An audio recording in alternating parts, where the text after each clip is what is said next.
Most moms think improving their health and wellness means a whole entire overhaul to their life. It means seeking out the perfect diet, scheduling the perfect workout regimen, and of course, giving up things you love like wine and chocolate. And I thought that way too not that long ago, and I've been in the wellness space for 20 years. I'm a perinatal specialist for the last 10. I knew science wise that didn't make any sense, but I was still trying to do all the things, seeking that perfect lifestyle for my daughter and for myself. Well, at about the 8-month mark, I was dealing with some pretty severe postpartum depression, anxiety, and to be completely honest, rage. I was mad. I was mad I lost myself in motherhood. I said I wouldn't. I said I wouldn't be one of those moms who just was a mom and didn't have anything else for herself and stopped taking care of herself.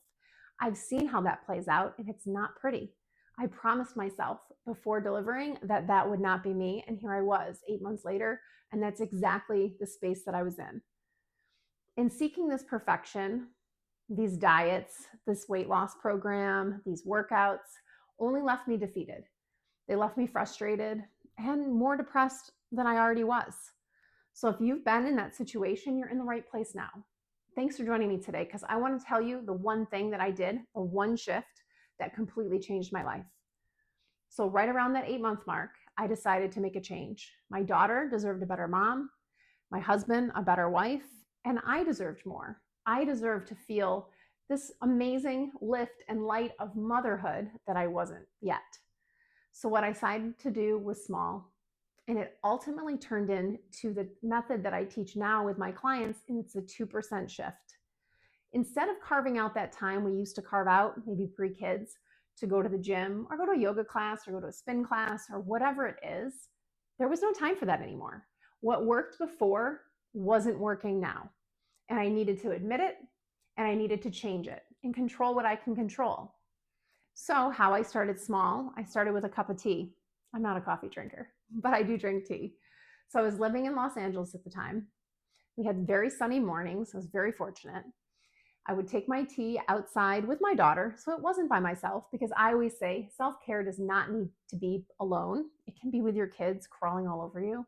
It's not as relaxing, but it's still self-care.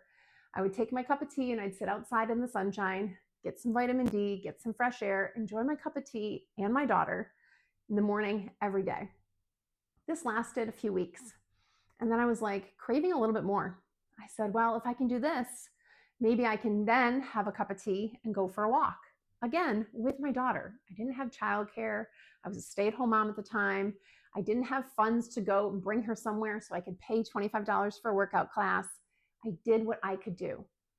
And so these little tiny choices became consistent. And these little tiny choices ended up with big results, which actually even surprised me. That carving out just 10 to 15 minutes at a time not only helped my physical body start to return to feel like, well, I'll say normal, postpartum normal. And not only that, but my mental health was changed also. So this shift, this 2%, in case you're not a math person, it's 28 and a half minutes a day for yourself. Now you think about how many hours are in the day that you give to everyone else.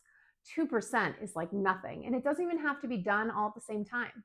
It can be done in little chunks throughout the day, which in my next video, I'm going to teach you exactly how to bookend your day for yourself.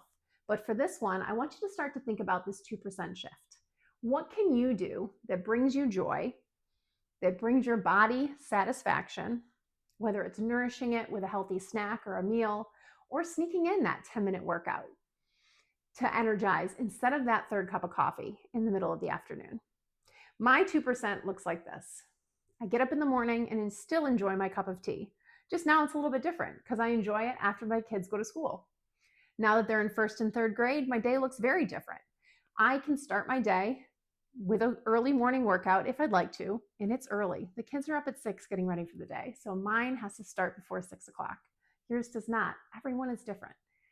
And then in the middle of the day, I do a short meditation. When I say short, sometimes it's just 3 breaths as I sit in carpool. It's not long, but it's something and it's intentional. And then after school, we try to do some sort of movement. We either go on a bike ride or a walk, or we play tag in the backyard. If it's rainy, we'll build a fort and I'll crawl in and out of it. I'm almost 6 feet tall. It's hard to crawl in and out of a fort. Let's be honest. That's physical. And I drip in these little things throughout the course of the day, at the end of the day, most days, equaling that 2%. So this is my challenge to you. Stop saying you don't have time. And if you are saying that, check your social media and see how long you're spending on Instagram or TikTok or whatever your social media is of choice. And see if you can take 5 minutes from whatever that total is and do something else without your phone, without your screen. If you're tired and you think you've tried everything else, go for a walk. 5 minutes is all it takes. You have a long driveway, get to the end of the driveway. Start very small and notice how you feel after you do that one thing. And if you feel guilty for taking care of yourself, like I did in the beginning, I want you to think to yourself, what kind of mom do your kids deserve to have? And I know that's a deep question, or it can be. But that's initially what started my spark to carve out 2% for myself. Because I wanted my daughter to know that I care about my health. I care about what a good mom looks like in my mind. And that's showing up the best I can for my kids every day, regardless of how busy I am or how insane our schedules are, that I want to show up my very best. And when I only have 10% left to give, when I give that 10% to my kids, I'm actually giving 100% of what I have. So think about it. How do you want to be able to show up for your family, not just your kids, your family, your community, and yourself? We want to show up the best way we can. And you can do that by carving out your 2% of the day. I can't wait to hear what you choose. And in my next video, I'd love you to take a peek at it. I'd love to see what you choose. And comment. Comment, how do you want to spend your 2% of the day? And in my next video, I'm going to teach you 3 mistakes that all of us have made at one point or another and how to fix them in an easy 2% of the day way. Thank you for joining me. Go have a great day.